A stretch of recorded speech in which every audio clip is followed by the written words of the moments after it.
Good morning, सुप्रभात, केम छो, सलाम। उम्मीद है आप सब लोग बेहतर होंगे, अपना ध्यान रख रहे होंगे और कोविड से जुड़े हुए सारे के सारे प्रिकॉशंस को ले रहे होंगे आप, ताकि जो है थर्ड वेव का इम्पैक्ट कम से कम हो सके यार। नहीं तो ये वेव चलती रहेंगी और हम सब लोग अफेक्ट होते रहेंगे। जो बच्चे last year first year MBBS में गए ना, उन्होंने कॉलेज जो है वो गिनती के दिन कॉलेज जा पाए वो के। उनको लगता है कि वो तो जैसे पहले रिपीट कर रहे थे या फ्रेशर में अपने घर में बैठ के पढ़ रहे थे, जो भी कर रहे थे पढ़ रहे थे उस समय, वैसे ही कॉलेज भी हो गया उनका। तो मतलब कॉलेज एमबीबीएस का कॉलेज जो है मायने रखाता जाना, ठीक है। तो हम चाहते हैं सब कुछ ठीक हो जाए, जिससे कि जो है वो सब लोग अपनी नॉर्मल जिंदगी जी सके, और ये तभी पॉसिबल है जब हम थोड़ा प्रिकॉशन लेकर चले हम, ठीक है। क्योंकि इंडिया में लोग अभी मतलब मास्क क्या होता है इसको भूलने की कगार पर पहुंच गए। बहुत शॉर्ट टर्म मेमोरी हम लोगों का, ऐसा ना किया जाए, मास्क का इस्तेमाल किया जाए, तो जिससे कि जो है वो बीमारी को हम और तेजी से प्रोपेगेट होने से रोक सकें। अब आज बड़ी इंपॉर्टेंट चीज ये कि भाई जितने बच्चे आईआईटी जेईई मेंस का एग्जाम के लिए जो है प्रिपेयर कर रहे हैं, देने जा रहे हैं, उन सभी को मेरी तरफ से हार्दिक शुभकामनाएं कि बेटा अच्छे से करना आप लोग के। मुझे मालूम है कि मैं नीट का बायोमेंटस, नीट का इंस्टीट्यूट है, बायोमेंटस का संबंध जो है वो मेडिकल एंट्रेंस एग्जाम से है, लेकिन जरूरी थोड़ी ना कि ऐसा हमेशा रहेगा, ठीक है ना। तो कभी कभी जो है वो तो मतलब मैं यही बोलूंगा कि मुझे बहुत सारे लोग जो है, बहुत सारे कमांडोज रिक्वेस्ट करते, सर हमारा छोटा भाई है, बहन है हमारी के, वो भी जो है वो जेई की तैयारी कर रहे हैं। तो मतलब हम चाहते हैं कि एक ऑनेस्ट प्लेटफॉर्म, एक सबसे reliable platform, most trustworthy platform, जिसका लक्ष्य जो है वो बेहतर एजुकेशन देना हो, वो हमको अवेल करने में अभी दिक्कत हो रही है हमको, ठीक है। हालांकि कुछ बड़े अच्छे प्लेटफॉर्म अवेलेबल हैं, लेकिन ये कि बच्चों का बोलना सर कि हमको जो है वो क्वालिटी और वो सब चीज़ों का हमें जो सिस्टम है, क्वालिटी है, जो नॉर्म्स हैं, वैसे हमको जो है वो जैसे बायोमेंटस में वैसा कुछ हमको जो है मिलना चाहिए। तो बायोमेंटस जो है वो we are very serious about हमारे बच्चे, हमारा जो भी बच्चे हैं वो एक परिवार के समान है, फैमिली के समान है। तो हम इन चीज़ों पर भी हम बहुत गौर करते हैं कि क्या आपके दिमाग में चल रहा है, क्या आप चाहते हैं बायोमेंटस से। और हाँ, ये बात जरूर पक्की है कि बायोमेंटर्स जो है वो अपना फोकस नीट से बिल्कुल भी डिस्टर्ब नहीं करेंगे। कारण ये है कि I am the head of the NEET division, तो मैं नीट डिवीजन को पूरा का पूरा मैं देखूंगा। यदि मैं दूसरे कोर्सेज में यदि मान लीजिए सोचते भी हमारे हम एज ए एक कंपनी के तौर पे सोचते भी हैं, तो उसमें हम उनके फील्ड के एक्सपर्ट्स को बागडोर संभालने को देंगे, हम हाथ नहीं डालेंगे, क्योंकि हमको जो है वो हमारा फोकस सिर्फ और सिर्फ मेडिकल है। हमको डॉक्टर आदमी हो भैया, स्टेथोस्कोप के अलावा, नीट के अलावा, पेशेंट के अलावा, अस्पताल के अलावा कुछ और सोचता भी नहीं, ठीक है। तो ऐसा यदि होगा तो नॉर्म्स यानी जो है वो सिद्धांत हमारे होंगे, उसूल हमारे होंगे, नेतृत्व सबसे बेहतर व्यक्ति का होगा, सबसे बेहतर व्यक्ति का होगा। बस समझ लीजिए इशारा क्या है। खैर छोड़ते हैं अभी उस बात को, अपनी मुद्दे पे आते हैं हम। आज हम एक बड़ी मजेदार कहानी सुनेंगे, बहुत अच्छी लगी मुझे वो कहानी कि एक बार एक लड़का होता है, ठीक है, बहुत गरीब लड़का होता है, ठीक है। वो बेचारा है ना, दिन में जो है वो अपना थोड़ा सा जो है वो अपना अब कोई बहुत गरीब होता है तो कोई जरा बड़ा छोटे गांव में रहता है, कोई ज्यादा काम वाम होता नहीं है, तो वो क्या करता है कि जंगल जाता है, वहां से लकड़ी बीनता है, लकड़ी लेके आता है, फिर शहर में जो गांव में आके लकड़ियों को बेचता है, जो थोड़ा बहुत पैसा मिलता है उस पैसे से अपना जीवन यापन करता है, किसी के खेत में काम करता है। और वो देखता है जब भी मैं खाने पीने का कुछ सामान लेके आता हूँ, आटा लेके आया, मैं दाल लेके आया, कुछ भी मैं लेके आया, तो उसका कुछ हिस्सा जो है वो कोई खा जाता है, कुछ गायब हो जाता है उसमें। तो एक दिन वो सोचता है कि मैं पता लगाता हूँ कि कौन जो है वो ऐसा जो है करता है कि जो है मतलब जो मेरे हिस्से का खाया जाता है, ठीक है। तो वो दिखता है रात को कि एक चूहा है, वो चूहा जो है उसके हिस्से का खाना जो है वो खा जाता है, ठीक है। तो वो पूछता चूहे से, कहता भाई मैं इतना गरीब आदमी हूं, दिन भर इतनी मेहनत करता हूं, सब कुछ करता हूं मैं, तुमको थोड़ी बहुत शर्म नहीं आती है कि तुम इतने अमीर लोग रहते हैं गांव में, कई लोग हैं, गांव का पटेल है, गांव के लोग हैं, जमींदार है, उनके पास इतना बड़ा बड़ा सब कुछ है, तुम उनके घर में जाके क्यों नहीं रहते? तुम वहां खा लो तुम जाके कुछ ना, इतना मेरे को खुद का खाना नहीं पुराता है और तुम उसमें से भी खा लेते हो। तो चूहा बोलता देख ऐसा है, सबकी अपनी अपनी किस्मत लिखी, मेरी किस्मत तेरे घर में लिखी कि मैं तेरे घर में ही खाऊंगा खाना, ठीक है। तेरी किस्मत कहीं और लिखी है, तू यदि इसी गांव में रहेगा तो तेरी हालत यही रहेगी, और तेरे खाने का एक हिस्सा ईश्वर ने मेरे नाम लिख रखा है तो मैं वो खाऊंगा, तू कहीं और जाएगा तो वहां भी खाऊंगा मैं। तू यहां नहीं रहेगा तो फिर सोचूंगा मैं कि क्या होना है मेरा, यदि मेरी किस्मत में होगा तो मैं तू जहां जाएगा वहां रहूंगा, मैं तो मैं तेरा इंतजार करूंगा। तो बोलता मतलब मुझे इस गांव से बाहर निकलना चाहिए क्या? बोलता तू तेरा काम तू जान, पर ये बात पक्की है कि तेरी किस्मत इस घर में यहीं रहेगा, तू ऐसे ही रहेगा तो तेरी किस्मत में कुछ बदलाव नहीं होने वाला। मैं तो खाता रहूंगा, मेरे को तो भरपेट मिलता रहेगा, तेरे पेट का क्या होगा वो तू जान। चूहा बोल के जो है चला जाता, भाग जाता।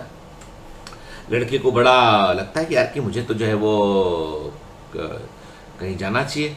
तो वो चूहे को आवाज देता, बोलता है कि 1 मिनट मुझे बताओगे तुम कि मुझे क्या करना चाहिए, मुझे समझ में नहीं आ रहा। बोलता मेरे पास इन प्रश्नों का उत्तर नहीं है, तू जा भगवान बुद्ध से जाके पूछ, तू गौतम बुद्ध के समय की कहानी, जब तू भगवान बुद्ध से जाके पूछ। बोलता ठीक है, भगवान बुद्ध के पास जाता हूं, पता लगाता है, वो गांव में पूछता है कि भगवान बुद्ध के पास जाने का रास्ता कहां से है। तो बताते हुए कि यहां से ऐसे निकल के जाओगे, फिर एक है ना एक जंगल आएगा, जंगल के बाद एक आपका तो है जो है पहाड़ आएगा, पहाड़ के बाद एक नदी आएगी, उसके पार रहते हैं भगवान बुद्ध। अब पहले के जमाने में कोई हेलीकॉप्टर ना एरोप्लेन ना तमाम तरह के वाहन तो हुआ नहीं करते थे कि आदमी पहुंच जाता भैया कि टैक्सी कर लिया कि भैया छोड़ दे बुद्ध तक, है ना, ठीक है। तो वो तो बहुत पुरानी बात है। तो उस जमाने में तो यही घोड़ा गाड़ी ये सब, तो उसके पास गरीब आदमी था, कहां से क्या करता वो, तो वो अपना पैदल निकल लिए, जंगल में पहुंचे, ठीक है। जंगल में पहुंचते पहुंचते रात हो गया।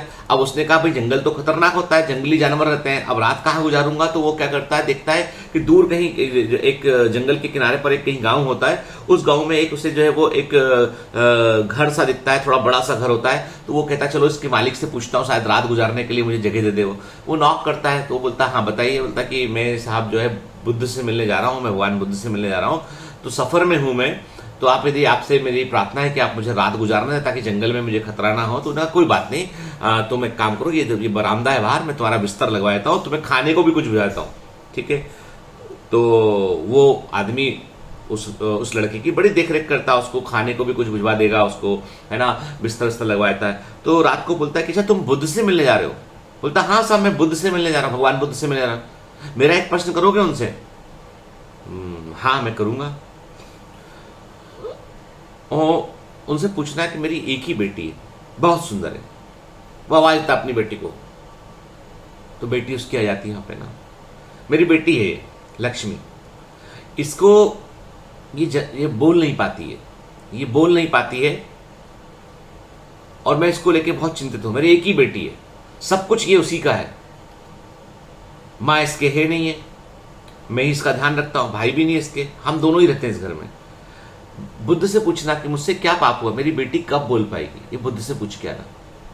बोलता ठीक है साहब, है ना। सुबह होती है, वो लड़का जो है वो उनके घर से जो है वो उनसे तो वो खाने पीने कुछ बांध भी देते कि सफर के लिए कुछ खा पी लेना, और वो लड़का निकल जाता है।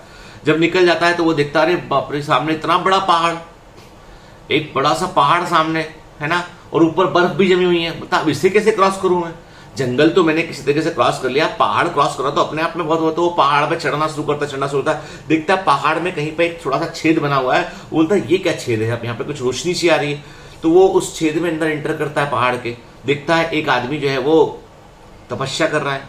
तो उसे लगता है मैंने डिस्टर्ब कर दिया। तो वो जैसे पलट के लड़का आने को होता है तो आदमी होता है रुको कौन हो तुम?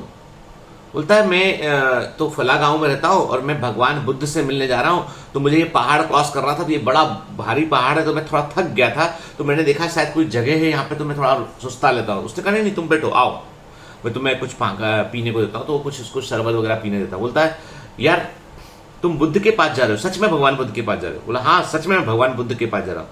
मेरा एक प्रश्न करोगे उनसे? बोला हाँ बोलिए साहब। मेरा प्रश्न ये कि मैं जादूगर हूं, पिछले 1000 वर्ष से मैं यहाँ तपस्या कर रहा हूँ, तुम्हें यकीन नहीं होगा, मैं पिछले 1000 वर्ष से यहाँ पे तपस्या कर रहा हूँ। मेरे विचार में मुझे स्वर्ग मिल जाना चाहिए था, लेकिन मुझे स्वर्ग नहीं मिल रहा है। मैं आज तक परेशान हूं, मैं रोज इसी उम्मीद में तपस्या करता हूँ कि आज मेरी तपस्या का आखिरी दिन होगा, लेकिन हाँ ये इंतजार कभी खत्म ही नहीं होता है। मैं रोज तपस्या कर रहा हूँ, रोज तपस्या कर रहा हूँ, पूरे मनोयोग से कर रहा हूँ, इतना मैंने त्याग कर दिया है। 1000 वर्ष से मैं इस गुफा के अंदर हूँ, पहाड़ में बनी हुई इस गुफा के अंदर हूँ। अब तुम बुद्ध से पूछना मैंने क्या पाप किया, मुझे स्वर्ग क्यों नहीं मिल रहा, पूछना जरूर बुद्ध से। बोला जी सर। बोला तुमको पहाड़ के उस तरफ जाना है? बोला हाँ सर। एक आंखें बंद करो, अपनी आंखें बंद करो। आंखें बंद करता हुआ जादूगर छड़ी घुमाता उसको और वो पहाड़ के उस तरफ पहुंच जाता लड़का। सुनिए कहानी, है ना, एकदम अलग दुनिया में है कहानी। फिर वो लड़का पहाड़ के उस तरफ पहुंच जाता है। अब वहां पहुंचने के बाद बोलता अरे पहाड़ तो मेरा पीछे रह गया ही, वाह, खुशी होती बहुत उसको। अब जो है वो लड़का फिर क्या करता, आगे बढ़ता जाता है, आगे दिखता है एक नदी है। अब वो नदी इतनी बड़ी नदी है कि कैसे इतना तैर के भी क्रॉस नहीं कर सकते उसको, चौड़ी इतनी नदी हो। सोचता रहता है बैठ के, इतने में जो है वो सोच रहा होता तो इतने में एक कछुआ, बड़ा सा कछुआ बाहर निकल गया था। बोलता है क्या हुआ, तुम नदी किनारे क्यों बैठे हो? बोला नदी क्रॉस करनी है, पानी का बहाव भी तेज है, मुझे डर लग रहा है, मैं कैसे क्रॉस करूं? बोला मैं तुम्हारी हेल्प करूंगा क्रॉस करने में, लेकिन तुम्हें एक काम करना पड़ेगा। मैंने कहा बोला क्या? तुम जा कहाँ रहे पहले बताओ। बोला मैं तो भगवान बुद्ध से मिलने जा रहा हूँ, भगवान बुद्ध से मेरा एक काम करवा दोगे? बोला हाँ बताओ क्या बोलना है। उनसे ये बोलना है कि मैं पिछले 500 वर्षों से अजगर बनने का कोशिश कर रहा हूं, मैं अजगर बनने की कोशिश कर रहा हूं, पर मैं अजगर नहीं बन पा रहा हूं। सारे उपाय कर लिए मैंने, मैं वैसा का वैसा कछुआ हूं 500 वर्षों से। बोला अच्छा तुम्हें अजगर क्यों बनना है? बोला तुम्हें से कोई मतलब नहीं, मुझे अजगर बनना है, पर मैं अजगर बन नहीं पा रहा हूं। अब तुम बताओ मेरे को कि मुझे क्या करना चाहिए। बुद्ध से पूछना इस बारे में, पूछोगे पक्का? लौटना पड़ेगा, ध्यान रखना, नदी यही आएगी। नदी लौटने में यदि मिले नहीं ना तो नदी यही आएगी, बाहर नहीं आ पाओगे, मैं मिलूंगा तुम्हें वहां पे घाट पे, ठीक है? कछुआ पीठ पर उसको बैठाता है और उसको नदी क्रॉस करा देता है, नदी क्रॉस कर लेता है। भगवान बुद्ध के पास पहुंचता है। भगवान बुद्ध का बड़ा दरबार लगा हुआ है। अब भगवान बुद्ध का जो बड़ा था ना, दरबार नहीं बोलेंगे उसको, वो तो भगवान थे, भिक्षुक थे, तो तमाम लोग बैठे हुए हैं वहां पर ना, सब जो है वो ध्यान कर रहे हैं। बुद्ध पूछते कि देखो अभी प्रश्न का समय हुआ है, लेकिन मैं किसी भी व्यक्ति के सिर्फ 3 प्रश्नों का उत्तर दूंगा, किसी भी व्यक्ति के सिर्फ 3 प्रश्नों का उत्तर दूंगा, चौथा प्रश्न करने पर मैं आपको आंसर नहीं करूंगा। अब लड़का पड़ गया मुसीबत में कि अरे यार 3 लोग तो पहले ही बता चुके हैं कि लड़की बोल नहीं सकती है, जादूगर को तो स्वर्ग नहीं मिल रहा है, कछुए को जो है वो अजगर नहीं बन पा रहा है, और मैं गरीब हूं, 4 प्रश्न तो मेरे पास ऑलरेडी है, किसका प्रश्न मैं ड्रॉप कर दूं, क्या करूं मैं? तो वो डिसाइड करता है यार देखो मैं तो सिर्फ गरीब हूं, वो लड़की तो पूरे जीवन से बोल नहीं पा रही है, उसका दुख मेरे दुख से बड़ा है। वो जादूगर 1000 वर्ष से गुफा में तपस्या कर रहा है, मैं तो कुछ दिनों से गरीब हूं, तो मुझे जादूगर की हेल्प भी करना चाहिए। तीसरा, वो कछुआ, उसने मेरी इतनी मदद की, मुझे घाट पर बैठा वो मिलेगा वहां पर, और यदि मैंने उसका प्रश्न नहीं पूछा तो मैं उसे क्या मुंह दिखाऊंगा। दूसरी बात है 500 वर्षों से वो अजगर बनने की कोशिश कर रहा है, मैं तो सिर्फ गरीब हूं। तो वो लड़का कुल मिलाकर जो है वो डिसाइड करता है कि वो अपना गरीबी वाला प्रश्न इस बुद्ध से नहीं पूछेगा, वो सिर्फ उन 3 लोगों के प्रश्न पूछेगा। वो भगवान बुद्ध से पूछता है कि वो लड़की बोल नहीं क्यों नहीं सकती है भगवान, उसको बोलने के लिए क्या करना हुआ? भगवान बुद्ध कहते हैं, आंखें बंद करते बोलते हैं, उसको जिस दिन उसका जीवन साथी मिल जाएगा वो उस दिन बोल पड़ेगी। अच्छा पक्का?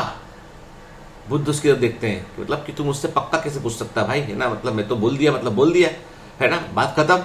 दूसरा प्रश्न करता है, वो जो जादूगर है वो 1000 वर्ष से जो है वो तपस्या कर रहा है, पर वो स्वर्ग नहीं जा पा रहा है, क्यों? क्योंकि जादूगर को मोह है बेटा। बुद्ध बोलते हैं क्या मोह है? जादू की छड़ी का। उससे बोलो जादू की छड़ी छोड़ देगा वो स्वर्ग पहुंच जाएगा। जब तक धरती पे कोई चीज का मोह होगा स्वर्ग नहीं पहुंच सकता वो। उससे बोलो जादू की छड़ी छोड़ दे वो। अच्छा ठीक है। और वो कछुए का क्या?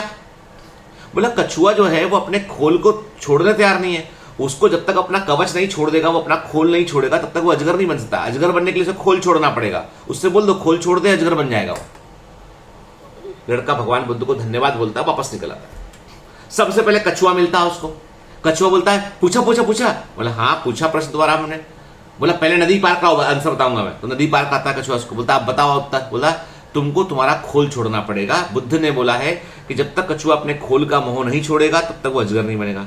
कछुआ बोलता ठीक है अभी करता हूं मैं। कछुआ अपना खोल छोड़ देता है और अजगर बन जाता है और धन्यवाद देता है। बोलता ये खोल तुम रख लो। वो खोल देखता है वो लड़का, उसमें ढेर सारे मोती होते हैं उसके अंदर, जो बड़े बेशकीमती जो मोती होता है, नेचुरल जो पर्ल होता है वो बहुत सारे। वो लड़का जो है उनको बांध लेता है पोटली में अपने पास। खोल भी रख लेता है। खोल भी बड़ा कवच के काम आता है। वो लड़का आगे निकलता है, खोल को पीछे बांध लेता है, अपने मोती रख लेता है। मतलब अब लड़का अमीर भी हो गया। वो इतने मोती मिल गए उसको कि वो मोती को यदि बाजार में बेचेगा तो लड़का अमीर है वो। फिर वो पहाड़ पर पहुंचता है तो जादूगर उसको पहाड़ के इस तरफ ही खड़ा मिलता है कि मुझे मालूम था तुम लौट के आओगे। बताओ बताओ बताओ क्या बोला बुद्ध ने मेरे बारे में। बोला भगवान बुद्ध ने बोला तुम जब तक छड़ी नहीं छोड़ोगे तुम स्वर्ग नहीं पहुंचोगे, तुम्हारे 10,000 साल भी लग जाएंगे ऐसे तो। बोलता पक्का? बोला हाँ ये छड़ी तुम रखो। लड़की को जादू की छड़ी भी मिल जाती है। वो जादूगर स्वर्ग पहुंच जाता है। लड़का उस जादू की छड़ी से पहाड़ के उस तरफ पहुंच जाता है। अब वो उस घर पहुंचता है। वहां घर पे किसान जो है वो जो आदमी था जिसका घर था वो इंतजार कर रहे होते हैं वो लोग कि कभी तो लौटेगा ये, है ना। जैसे ही वहां इंटर करता है तो वो किसान बोलता आ गए तुम, बोला हाँ आ गए हम। और बुद्ध से पूछा भी हमने, बोला बुद्ध ने क्या बोला, बुद्ध ने बोला जब तक कि उसको जीवन साथी नहीं मिलेगा वो बोल नहीं पाएगी। लड़की बाहर से अंदर से बाहर आती, लड़की जैसी बाहर आती बोलती अच्छा आप उस दिन आए थे ना। तो किसान पलट के देखते हैं कि तो बोल दी, मतलब यही इसका जीवन साथी है। उस सुंदर लड़की से उसकी शादी भी हो जाती है। मतलब the moral of the story is that मोती मिल गए, कवच मिल गया, धनवान हो गया, जादू की छड़ी मिल गई, अब कोई चीज की कमी नहीं रही, और एक लाइफ पार्टनर मिल गया उसको, और उसके पास सारी जो संपत्ति थी, जो खेत थे, घर था, वो भी उस लड़के का हो गया ऑटोमेटिकली। तो कहने का मतलब ये है कि ये बहुत पुरानी जो है कथा है। इसका मतलब moral of the story is that कि वेन एवर वी आर, जब भी कभी हमें लगता है हमारी समस्या बड़ी है, उसके सामने दूसरे की समस्या को देखोगे तो आपको लगेगा कि नहीं आपकी समस्या तो छोटी है, दूसरे की बड़ी है। और जब आप दूसरे की मदद करने जाते हो ना तो आपको परोक्ष रूप से इतने सारे फायदे आपको होते हैं कि आप उसका अंदाजा नहीं लगा सकते। वो लड़का जी अपना प्रश्न पूछता तो पता नहीं उसे मिलता है या ना मिलता, लेकिन उसने दूसरे का प्रश्न पूछा। उसने बुद्ध के सामने इतना कठिन सफर करके गया और उसने जो 3 प्रश्न पूछे दूसरों के लिए, उन 3 प्रश्नों से भला उस लड़के का ही हुआ अंत में। इसलिए कभी भी जीवन में स्वार्थी मत बनिए, सेल्फिश मत बनिए। कभी भी जीवन में जो है वो इस बात से कभी भी जो है वो परहेज मत कीजिए कि ये बात जानिए इस बात को कि दूसरे का दर्द जो है बड़ा हो सकता है, तो आप हमेशा उसको महसूस करने की कोशिश कीजिए। आप फर्क पड़ता है बेटा, फर्क पड़ता है, छोटी छोटी चीजों से फर्क पड़ता है। ईमानदार रहिए, लॉयल रहिए। स्पेशली जो है आपको बता दूं मैं कि जो गुरु के प्रति, अपने टीचर गुरु के प्रति लॉयल रहते हैं, अपने माता पिता के प्रति लॉयल रहते हैं, ठीक है, अपने दोस्तों के प्रति लॉयल रहते हैं ना, उनको दुनिया में कोई नहीं हरा सकता, उन्हें दुनिया में कोई नहीं हरा सकता है। जीत ही है उनके पास सिर्फ, उसका भी ध्यान रखिए। तो कैसी लगी आपको एक आज की कहानी, और ऑल द बेस्ट, पढ़िएगा अच्छे से, मेहनत कीजिएगा। Bye bye.